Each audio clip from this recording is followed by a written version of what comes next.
полиция департаменті ескертеді. Егер сіз OLX хабарламалар сайты арқылы тауар сатсаңыз, және сізбен сатып алушы хабарласып, курьерлік жеткізу қызметі арқылы тапсырысты рәсімдеу сілтемесі бойынша өтуді сұраса, сенбеңіздер. Бұл алаяқтар. OLX сайтында жеткізу қызметі жоқ. Егер сіздің ұялы телефоныңызға қоңырау шалып, банк қауіпсіздігі қызметінен деп өзін таныстырса, және банк карталарының реквизиттерін сұрастырса, сенбеңіздер. Бұл интернет алаяқтық. Банк қызметкерлері ондай ақпараттарды ешқашан талап етпейді.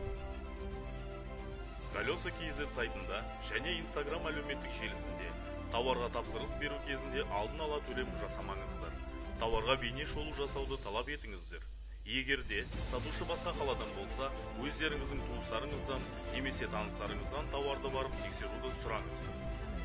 Интернет желісінде ақша қаражаттарының айналымы бойынша және спорттық жарыстар туралы нақты болжамдардан, күмәнді жобалардан бас тартыңыздар. Барлық жағдайда қаскүнемдер сіздердің ақша қаражаттарыңызды жымқырып соғуға ниеттенеді. Абай болыңыз.